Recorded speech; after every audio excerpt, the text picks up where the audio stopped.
Bonsoir à tous. Donc, on va pouvoir commencer cette formation.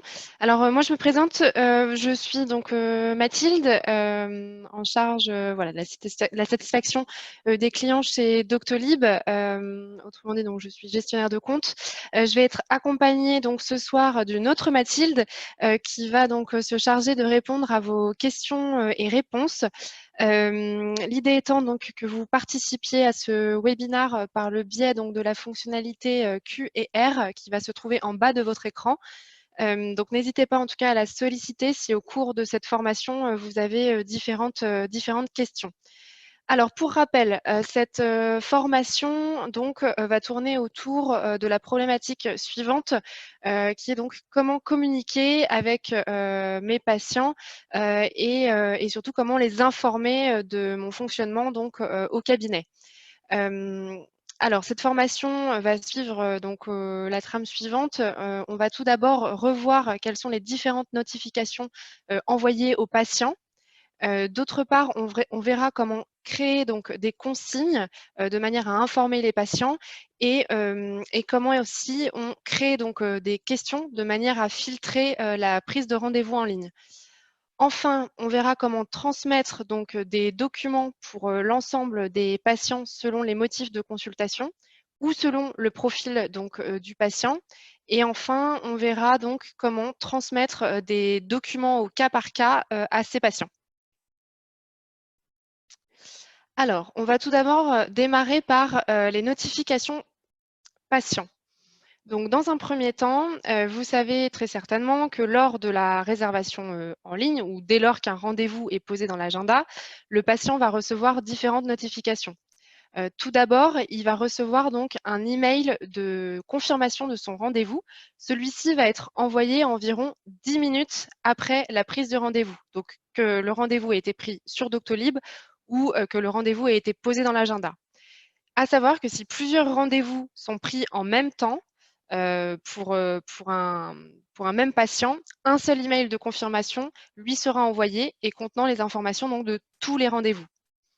Ensuite, on a aussi donc un email de rappel qui est envoyé au sujet de ce rendez-vous.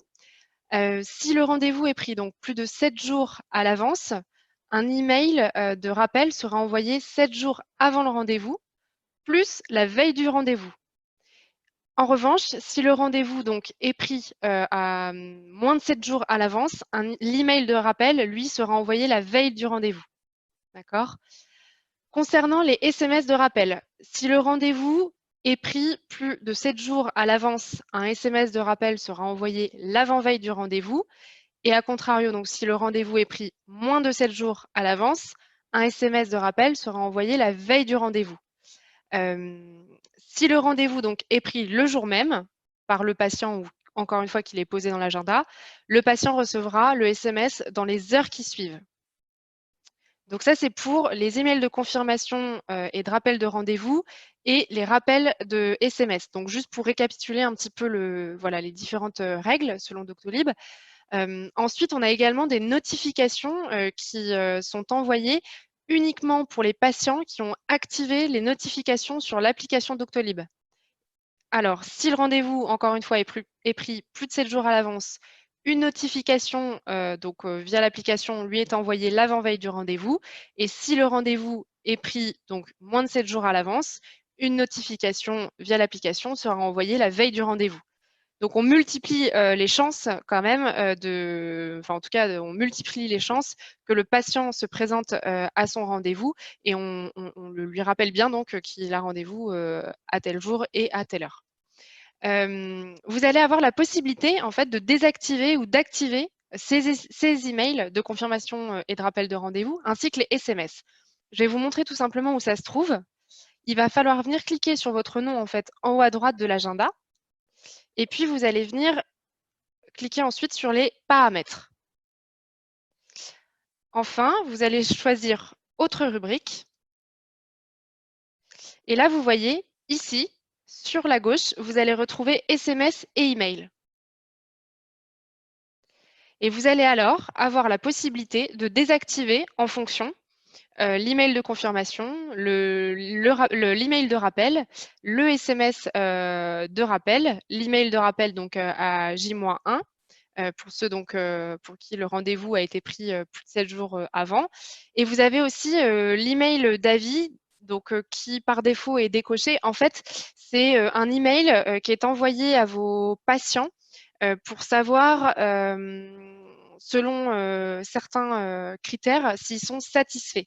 Donc par exemple, ça va être de la propreté du cabinet, de l'accueil, etc. Donc cet email, voilà, par défaut, il n'est pas coché. Après, c'est à vous de décider ou non si vous choisissez donc de pouvoir envoyer et d'interroger vos patients. Mais c'est toujours donc dans la perspective, hein, simplement, je sais pas moi, peut-être de s'améliorer. Et à savoir que les réponses qui sont apportées à cet email sont absolument confidentielles. D'accord? Il y a que vous qui pouvez donc visualiser les réponses à cet email d'avis et les réponses sont anonymes. OK. Ensuite, il va être possible de paramétrer les motifs de consultation. Pardon, il va être possible de paramétrer les notifications justement par motif de consultation. Pour ça, vous allez venir dans la rubrique donc motif de consultation des paramètres. Et peut-être que pour certains motifs de consultation, vous allez décider de ne pas envoyer des notifications. À ce moment-là, vous allez venir activer l'option. Donc pour ça, vous cliquez sur le bouton Options ici, en haut de l'agenda. Vous allez cliquer sur Désactiver des rappels et SMS et email. Donc vous sélectionnez, il faut que le petit bouton soit vert. Et vous allez, hop, on va remonter, on va fermer la fenêtre. Et là, vous voyez ici, à droite, j'ai une nouvelle colonne qui vient d'apparaître et qui s'appelle Désactiver les notifications. Ce qui fait que vous allez pouvoir donc retirer les notifications pour certains motifs. Je pense par exemple, en l'occurrence, pour le motif visite à domicile. Pour ce motif, donc par défaut, les notifications ne sont pas envoyées puisque dans le SMS de rappel, on envoie l'adresse du cabinet et il faudrait à ce moment-là pas que ça vienne à prêter à confusion. D'accord? Et que le patient vienne au cabinet alors que vous avez rendez-vous chez lui. Donc voilà, donc pour désactiver les notifications, en fonction du motif de consultation, vous allez dans les paramètres, vous cliquez sur motif de consultation, ensuite sur options. Tout en bas, vous venez activer donc l'option désactiver des rappels et SMS, enfin désactiver les rappels. Et donc ensuite, ici, voilà, sur la droite, vous avez votre colonne désactiver les notifications. Et évidemment, après chaque manipulation, hein, vous cliquez sur le bouton jaune enregistrer. Donc en bas à droite de l'agenda. OK. Il va être possible aussi de paramétrer les notifications par patient. Imaginons, vous avez un patient qui se plaint d'être submergé par les emails et les SMS de rappel. À ce moment-là, ce que vous avez la possibilité de faire, c'est donc de lui désactiver les notifications et à ce moment-là, vous allez aller dans sa fiche patient, donc soit en passant par la barre de recherche hein, en haut de l'agenda. Donc voilà, Grondin Mathilde. Et tout simplement en allant dans coordonnées, vous voyez tout en bas, vous avez retiré les notifications, donc l'envoi de SMS et les emails. Donc si vous désactivez, le patient ne recevra ainsi plus de notifications concernant ses rendez-vous. Voilà, il suffit juste de décocher, voilà, cette petite case et vous faites enregistrer la fiche patient.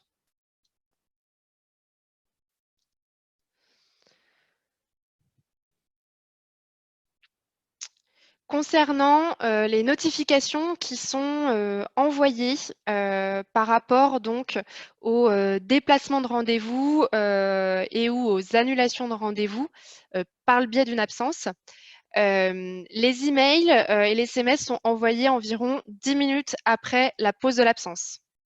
D'accord? Et donc, même chose, quand le rendez-vous est déplacé, on lui envoie à ce moment-là la notification, donc 10 minutes après que la modification a été apportée sur l'agenda. Il va être possible d'envoyer aussi des SMS de retard aux patients. Dans le cas où voilà, vous avez pris un peu plus de temps avec un patient et donc le patient suivant, vous êtes en retard pour votre rendez-vous de votre consultation suivante. À ce moment-là, c'est très simple. Vous cliquez sur le rendez-vous concerné. Donc, hop. Et ici, sur la droite, vous allez avoir prévenir d'un retard, le bouton, sauf que étant donné que je suis sur un rendez-vous passé, je ne l'ai plus.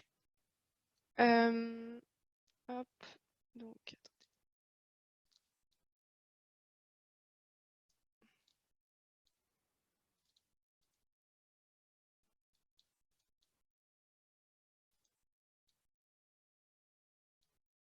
voilà, juste ici, vous voyez sur la droite, vous avez le bouton prévenir d'un retard.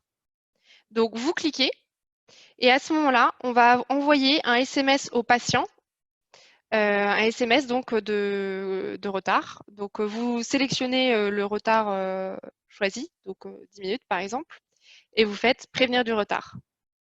Et le SMS est donc envoyé immédiatement au patient. Et vous êtes notifié donc dans la fiche rendez-vous que vous avez envoyé un SMS au patient pour le prévenir donc de votre retard. OK. Il est possible aussi donc d'envoyer un email de rappel de rendez-vous, toujours depuis la fiche patient. Donc je me mets sur mon rendez-vous concerné, donc je clique dessus. Et ici, vous voyez, sur la droite, donc toujours dans la colonne de droite, vous avez rappel prochain rendez-vous. Et vous pouvez facilement inviter un patient à reprendre rendez-vous avec vous dans les 1 à 60 mois.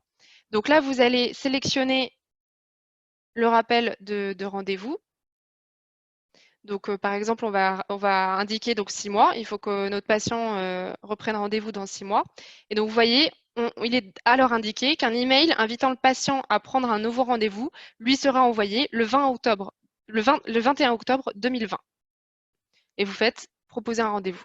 Voilà. Et encore une fois, vous savez depuis votre fiche rendez-vous que vous avez envoyé, qu'à X mois, le patient recevra donc son rappel de prochain rendez-vous. Et alors, attention, évidemment, seuls les patients dont l'adresse email est renseignée peuvent recevoir cette invitation, hein, évidemment. Et on fait donc modifier rendez-vous. OK. J'espère avoir été claire jusqu'ici. Encore une fois, n'hésitez pas à solliciter Mathilde par le biais du chat. Donc, comme d'habitude, on privilégie plutôt la fonctionnalité Q et R pour communiquer. Et voilà, ce sera un plaisir donc de répondre à vos différentes questions. Et dans tous les cas, on prendra quelques minutes à la fin de cette formation pour voir si des questions sont restées en suspens et peut-être donc privilégier la réponse orale à certaines questions. Alors, on va maintenant voir les consignes et les questions. Alors, pour ça, vous allez cliquer donc sur votre nom en haut à droite de l'agenda toujours. Vous allez aller dans les paramètres. Et ensuite, on va aller dans la rubrique Informer le patient. OK. On va tout d'abord commencer par créer une consigne. Alors, il est possible de créer des consignes par agenda et par motif de consultation pour informer vos patients. Donc, je vais cliquer sur consigne, ici, à gauche. Et vous voyez, ensuite, je vais venir cliquer sur le bouton Ajouter une consigne. Vous allez donc pouvoir, comme je l'expliquais, sélectionner le ou les agendas concernés. D'accord ? Et le motif de consultation en question.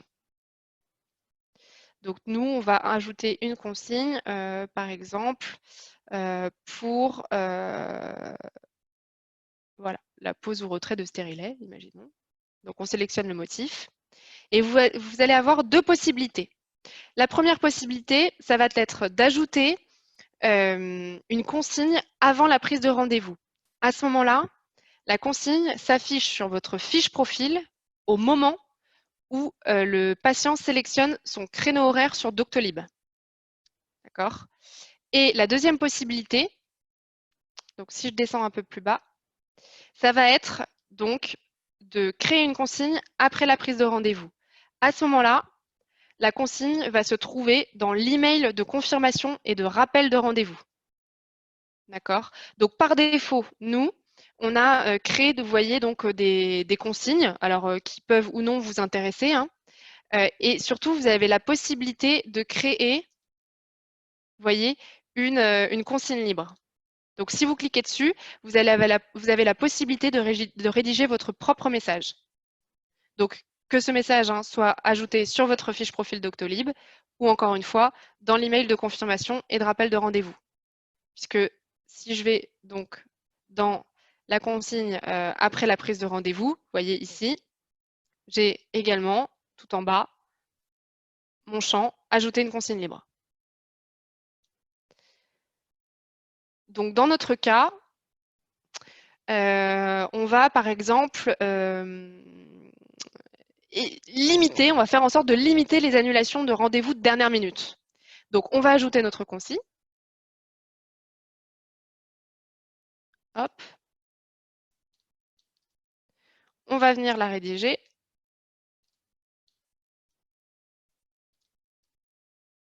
Tac. Je vais l'ajouter dans mon email de confirmation et de rappel de rendez-vous également. Donc bon, j'avais sélectionné mon motif finalement contraceptif, enfin un plan, mais bon, au final, cette consigne serait valable pour tous les motifs. Et on vient cliquer sur le bouton valider, donc en bas, le bouton jaune. Hop, voilà. Donc dorénavant, visuellement, je sais que j'ai une consigne qui a été ajoutée donc, pour la spécialité médecin généraliste, pour le motif pose ou retrait de stérilet, que c'est une consigne donc, à titre d'information, d'accord? Et ma consigne, elle est valable donc avant la prise de rendez-vous et après. Donc sur ma fiche profil Doctolib et dans l'email de confirmation et de rappel de rendez-vous. Et vous avez toujours la possibilité de modifier ces consignes. Pour ça, vous venez cliquer sur le bouton ici, en bas, juste ici, en bas à droite. Et vous voyez, vous avez la possibilité de revenir dans le contenu de la consigne. Donc, par exemple, nous là, dans notre cas, on va sélectionner du coup l'intégralité de nos motifs. Donc, vous cliquez sur motif, hein, hop, ensuite sur médecin généraliste, et on va faire tout sélectionner. Hop, et on va réenregistrer donc tout en bas. Et on valide. Donc ça, c'est pour créer des consignes à titre d'information pour le patient. Et vous avez donc la possibilité de créer également des questions bloquantes pour filtrer la prise de rendez-vous en ligne à certains patients. Donc je vous montre. Là, on se trouvait dans la rubrique consignes, ici à gauche. Nous, on va cette fois-ci aller dans questions. Et on va donc ajouter une question. Donc, on va venir cliquer ici sur le bouton ajouter une question, donc le bouton bleu. Encore une fois, on va venir sélectionner le ou les motifs de consultation.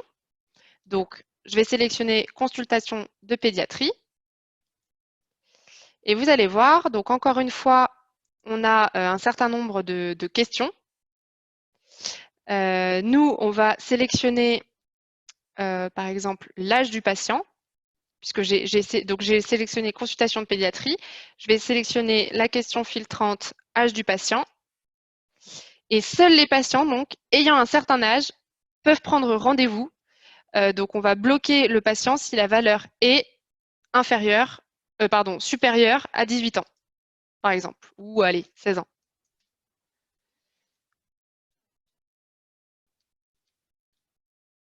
Et encore une fois, vous faites valider. Et donc, cette question bloquante, elle va être aussi intéressante dans le cas, par exemple, parce que ça peut souvent arriver, dans le cas où vous ne prenez pas de nouveaux patients. Donc, même chose, hein, vous cliquez sur Ajouter une question. Et là, vous voyez, vous avez Nouveau patient. On a la possibilité donc de bloquer voilà, la réservation en ligne aux nouveaux patients. Donc, hop,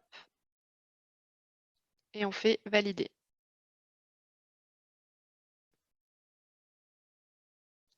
Et on valide.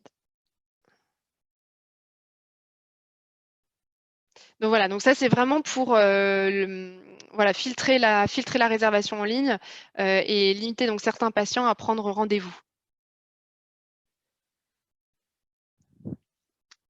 Autre possibilité, vous avez la possibilité de créer des questions. Alors, enfin, vous-même non, mais en tout cas, Doctolib permet de créer des questions pour récolter des informations au moment de la prise d'un rendez-vous sur Doctolib, et ce, afin de récupérer donc un certain nombre d'informations hein, au sujet d'un rendez-vous ou du patient. À ce moment-là, si vous êtes intéressé par cette possibilité, il faudra à ce moment-là contacter le support. Et alors, le support, il est joignable. Donc, si vous avez de quoi noter tous, je vous redonne le numéro. C'est le 01 83 355 356. Donc 01 83 355 356. Donc ça, c'est dans le cas où vous souhaitez donc créer de nouvelles questions donc au moment de la prise d'un rendez-vous pour récolter voilà, des informations au sujet du rendez-vous ou du patient.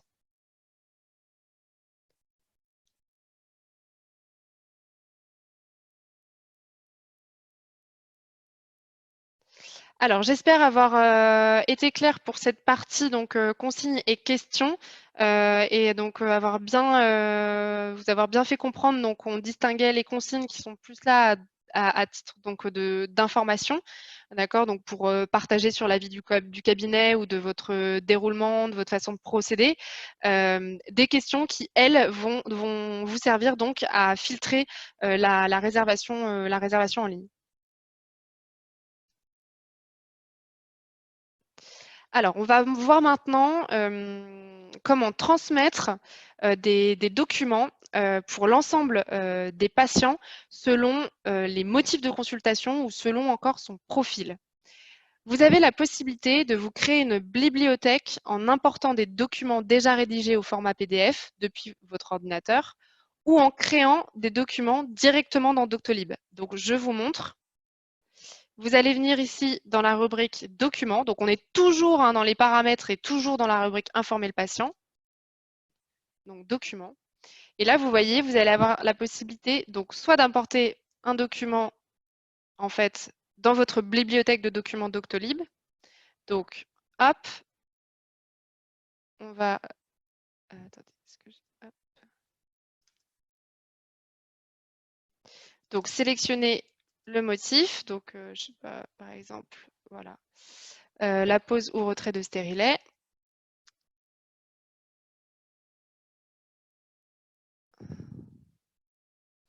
Je vais donner un titre à mon document, donc ordonnance par exemple, ordonnance stérilet.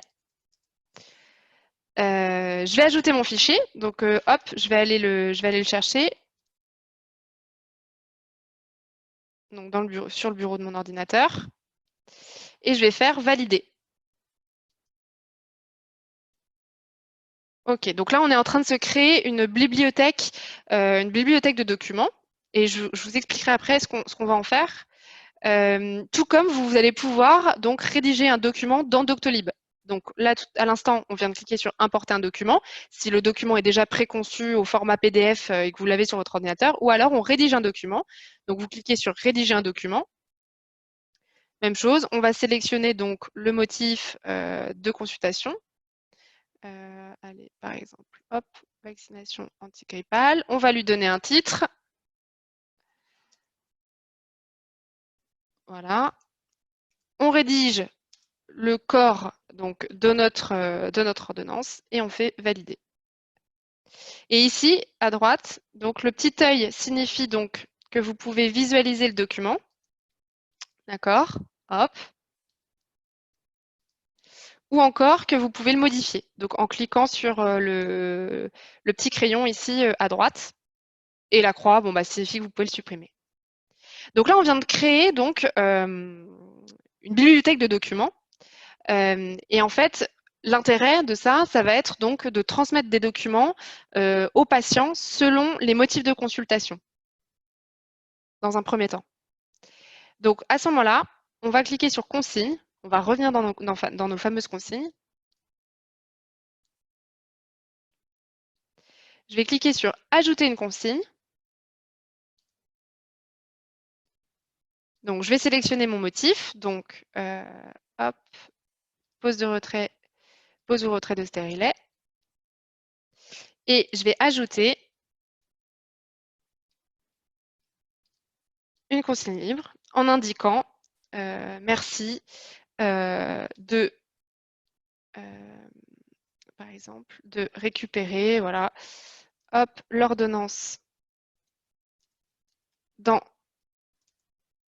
en pièce jointe de cet email. En pièce jointe de cet email. Alors, autant pour moi, je ne l'ai pas mise au bon endroit. Hop, ça va être donc évidemment dans la rubrique après la prise de rendez-vous, donc tout en bas, puisque en fait, ça va nous permettre d'ajouter la pièce jointe à l'email de confirmation et de rappel du rendez-vous. Et on valide. Et donc ainsi, hop, je décoche ça. Et ainsi donc, votre patient va recevoir donc les documents que vous souhaitez lui transmettre en amont de son rendez-vous. Et ces documents, il les récupère donc dans l'email de confirmation et de rappel de rendez-vous. Et on valide.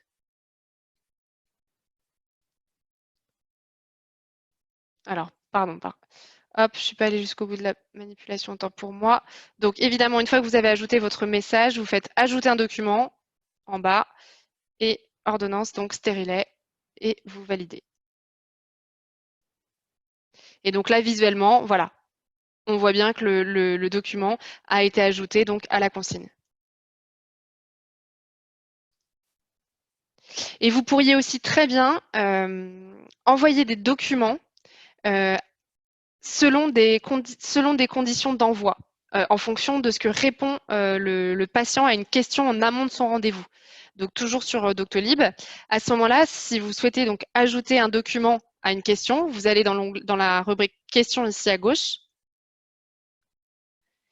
Vous allez faire ajouter une question.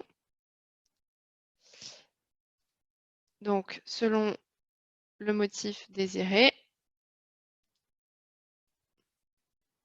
Et en fait, ça permet donc de conditionner l'envoi de ce document.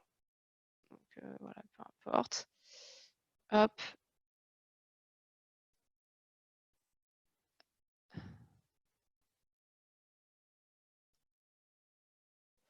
Alors, pardon. Hop.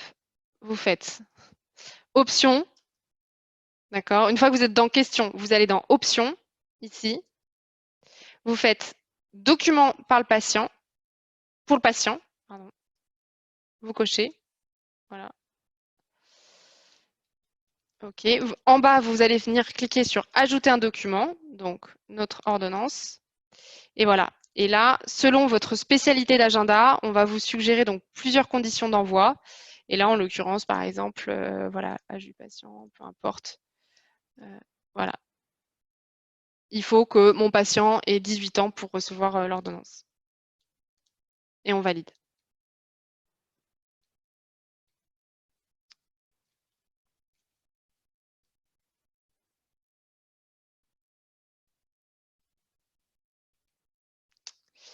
OK. Alors, on va maintenant voir comment est-ce qu'on transmet des documents au cas par cas à ces patients. Donc, je vais revenir sur l'agenda. Je vais cliquer ici. Hop. Et alors, pour ça, on va déjà ajouter une signature à notre espace Doctolib. Donc, vous allez venir cliquer sur votre nom en haut à droite. Vous allez dans Mon compte. Et là, vous voyez, vous avez ma signature. Ça va vous permettre d'ajouter une signature électronique. Donc, on vient cliquer sur ma signature à gauche. On va faire parcourir sur mon ordinateur.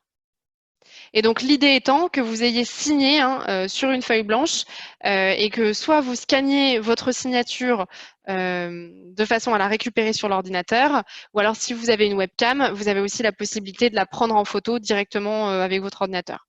Donc, je vais faire parcourir sur mon ordinateur, je vais aller chercher ma signature. Voilà. Hop, et je vais cliquer sur terminer. Et ça va me permettre d'apposer ma signature sur les documents que je vais envoyer au cas par cas à mes patients. On termine. OK. Donc là, je viens de configurer et de paramétrer ma signature. Je vais revenir sur l'agenda, donc en cliquant toujours en haut à gauche. Et alors, à savoir que si vous souhaitez donc partager des documents au cas par cas à vos patients, il faut impérativement que vous ayez donc son numéro de téléphone portable ou son adresse email de renseigner donc dans sa fiche patient. Et, pardon, c'est même pas où, c'est et son numéro de portable et son adresse email. Et ces éléments, en fait, sont nécessaires finalement à la création de l'accès à l'espace sécurisé sur Doctolib. Donc, je clique sur mon rendez-vous. Donc là, j'ai bien le numéro de portable, l'adresse email de mon patient, donc ça va fonctionner. Et je vais venir tout simplement cliquer sur partager des documents, ici, à droite. Je vais faire cliquer sur parcourir sur mon ordinateur. Donc là, c'est quand il y a un besoin, donc par exemple, d'envoyer une ordonnance en amont ou du rendez-vous ou après le rendez-vous. Et donc, on vient chercher donc son document. On va sélectionner le type de document. Donc, en l'occurrence, on va indiquer que c'est une ordonnance de médicament. Et là, vous voyez, dès lors que je positionne mon curseur sur le document, j'ai ma signature qui apparaît. Donc, je vais pouvoir venir la poser en fait en bas de mon document. Je clique donc gauche et je fais valider ce document.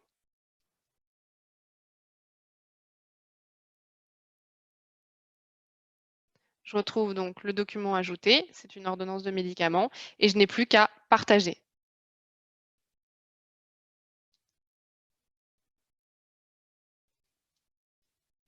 Et tout en bas, donc, je vais retrouver les documents. Donc, en bas de ma fiche rendez-vous, je retrouve les documents qui sont partagés donc, avec mon patient. Et évidemment, votre patient peut également vous transmettre un document depuis son espace personnel Doctolib en amont de son rendez-vous. Et même chose, à ce moment-là, vous retrouvez donc le document qu'il vous a partagé en bas de la fiche rendez-vous. D'accord? Donc, dans cette partie documents. Avec toujours donc la possibilité de cliquer sur le petit œil ici à droite pour visualiser donc le document. OK. Et la possibilité donc de télécharger le document en cliquant sur donc la flèche ici à gauche. Et on va fermer la visionneuse. Alors bon à savoir, lorsqu'un rendez-vous est pris pour un proche majeur, si le titulaire ne renseigne pas les coordonnées, donc email et numéro de téléphone du patient concerné, alors ce sont les siennes qui sont enregistrées et dans ce cas-là, afin de respecter le secret médical, le partage de documents ne sera pas possible. Autrement, les documents en fait seraient accessibles par le titulaire du compte et évidemment, ça va à l'encontre du secret médical. Et si vous supprimez un rendez-vous contenant des documents téléchargés, donc comme celui-ci là, par exemple, si vous cliquez donc sur supprimer le rendez-vous, évidemment, ça supprimera également les documents que vous aviez partagés avec votre patient, tout comme vous pourriez donc supprimer le document donc en cliquant sur la petite poubelle ici. À ce moment-là, le patient n'y a plus accès. Et à savoir que les documents qui sont partagés avec le patient sont conservés donc sans limite de temps. Voilà, donc on vient de finir la formation. Concernant voilà, la problématique comment communiquer avec mon patient et les informer. On va prendre un petit temps questions-réponses. Si jamais voilà, des questions, on n'aurait pas répondu à certaines de vos questions par le biais du chat. Et puis à la rigueur, s'il faut refaire peut-être une ou deux démonstrations. Pour celles et ceux qui nous quittent en cours de route, sachez que à la fin donc de cette formation, on vous pose une petite question. On vous demande en fait d'attribuer une note de 0 à 10 à la formation, ce qui nous permet nous d'avoir de récolter en fait vos réponses. C'est vrai qu'on vous sollicite beaucoup, mais ça a un intérêt quand même pour nous de façon voilà à ce qu'on puisse s'améliorer et donc ça peut concerner le format, le contenu. Allez-y, hein, enfin, vous avez un champ libre qui vous permet donc de dire ce que vous en pensez. Et donc je vais laisser maintenant la parole à Mathilde qui m'accompagne pour savoir donc s'il y a des questions. Bonjour à tous. Voilà Mathilde, on avait une question. Comment un patient doit faire pour nous envoyer une photo ou un document? En fait, comment le patient peut-il retrouver, comment nous, en tant que praticiens, peut-on retrouver le document transmis par nos patients? Alors, ça va être tout en bas de la fiche rendez-vous. En fait, il faut cliquer sur le rendez-vous concerné. Et tout en bas, ici dans Documents, vous allez visualiser également les documents qui sont donc partagés par le patient lui-même.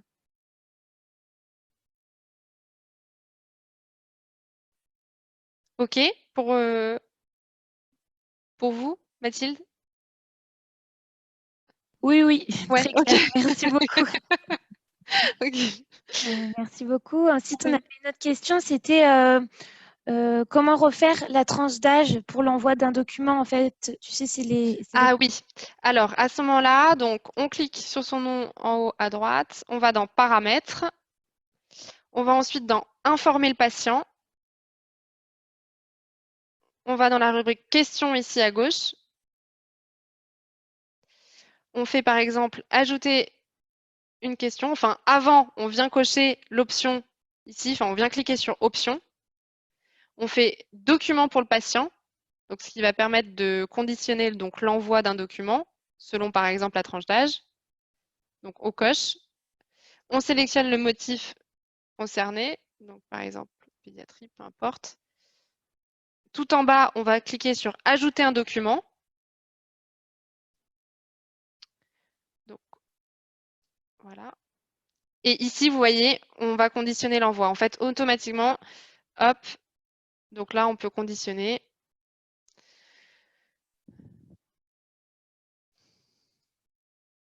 Et on fait enregistrer. Donc là, mon ordonnance, elle sera envoyée qu'à mes patients de moins de 16 ans. J'ai peut-être été encore un peu vite, non? Je ne sais pas. S'il y a besoin, je peux évidemment refaire la manipulation, hein. Non, écoute, je pense que c'est clair. Moi, je voulais juste faire une petite précision. On a beaucoup de questions concernant les envois groupés. Donc voilà, je voulais juste vous inviter à nous contacter.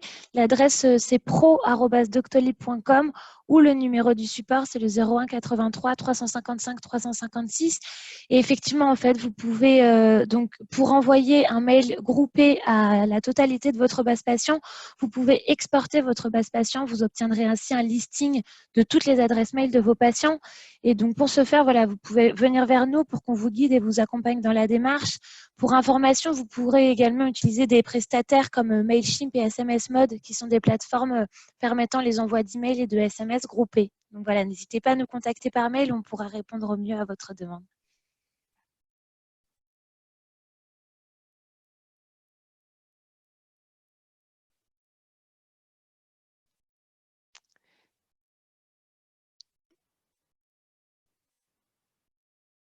Donc, on va se laisser encore 5 petites minutes pour les questions-réponses.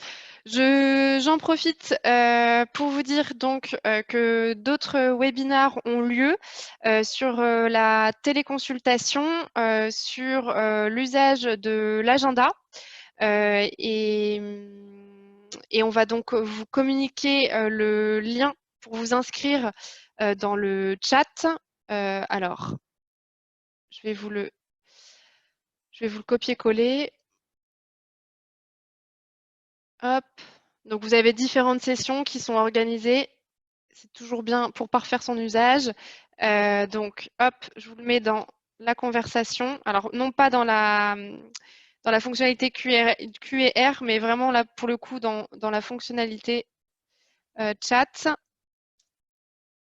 Et en fait, vous n'allez pas pouvoir cliquer dessus directement, donc il faudra le sélectionner, d'accord, et faire copier-coller. Hein, pour récupérer donc le lien vous permettant donc de vous inscrire à d'autres webinars, donc autour de la téléconsultation ou de l'usage de l'agenda. Autrement, donc, une nouvelle fois, c'est vrai qu'on vous sollicite beaucoup, mais n'hésitez pas donc à la fin de cette formation de répondre donc au questionnaire. C'est une petite question, c'est une note. On vous demande d'attribuer une note entre 0 et 10, voilà, de façon à savoir un petit peu ce que vous avez pensé de cette formation. Nous, ça nous permet donc de récolter les réponses et donc toujours dans la perspective évidemment de s'améliorer. Donc ça vous prend 10 secondes de votre temps à peine, donc n'hésitez pas voilà, en tout cas à y répondre.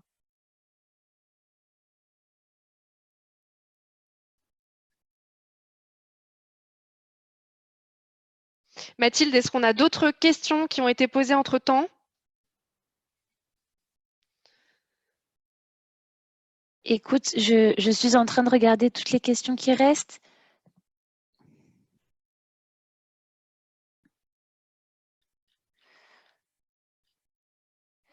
Une question, j'ai l'impression qu'au début, certains ont eu des difficultés par rapport au son.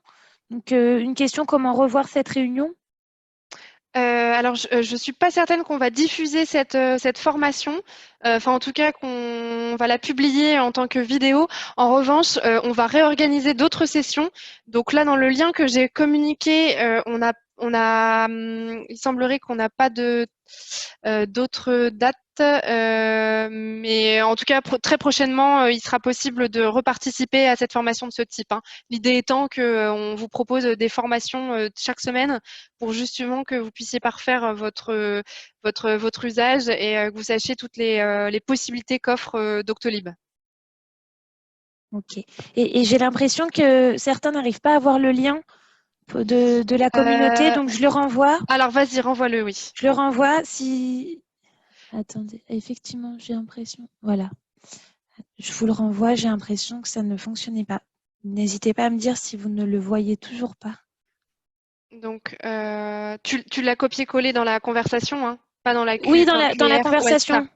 Ok. Donc il faut que, ouais, dites-nous si vous ne le visualisez pas. Sinon, bon, on vous propose d'appeler le support pour avoir le planning. Et autrement, donc si vous visualisez bien le lien, il faut le copier et le coller hein, dans votre navigateur internet. Il n'y a pas la possibilité de cliquer dessus directement.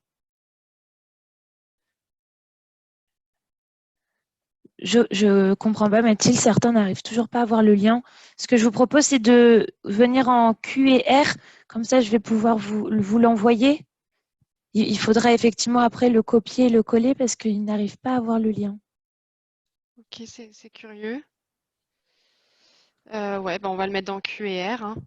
Voilà, je vous le fais personnellement à chacun.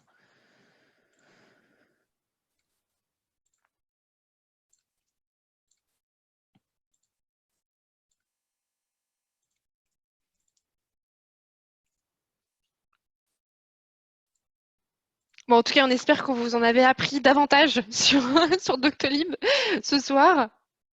Et sur les possibilités donc vous offre l'agenda pour en tout cas voilà, communiquer avec le patient et lui transmettre un certain nombre d'éléments.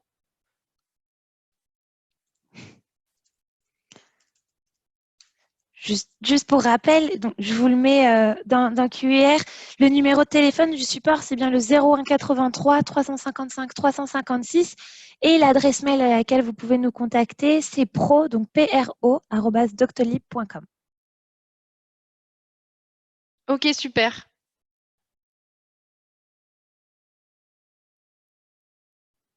C'est bon pour toi, Mathilde, le lien des webinars, des formations? Oui, voilà, j'ai l'impression que c'est bon. Attendez.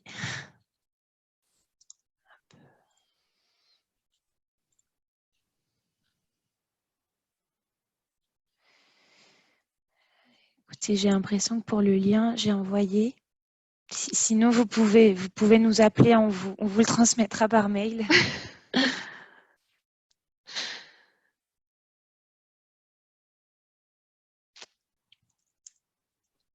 Bon, bah écoutez, il est 19h15, on a tenu dans les délais, c'est parfait. Donc voilà, donc si besoin, soit voilà, vous nous contactez via le numéro du support, ou encore, et comme toujours, vous avez donc la FAQ qui est disponible, donc la foire aux questions, en cliquant sur le point d'interrogation ici en haut à droite de l'agenda. D'accord, donc ça vous permet d'être redirigé. Vous tapez les mots-clés liés à votre recherche, vous retrouverez donc un certain nombre d'articles précis et ils sont très très bien conçus. Donc on vous invite aussi à les consulter pour voilà, gagner en autonomie et parfaire votre usage. Et évidemment, on se tient à votre disposition. Donc encore une fois, merci à tous pour ce que vous faites en ce moment, en cette période donc de Covid-19. Et puis, on va vous souhaiter donc une belle soirée à tous. Et merci pour votre participation à cette formation. Bonne soirée, au revoir.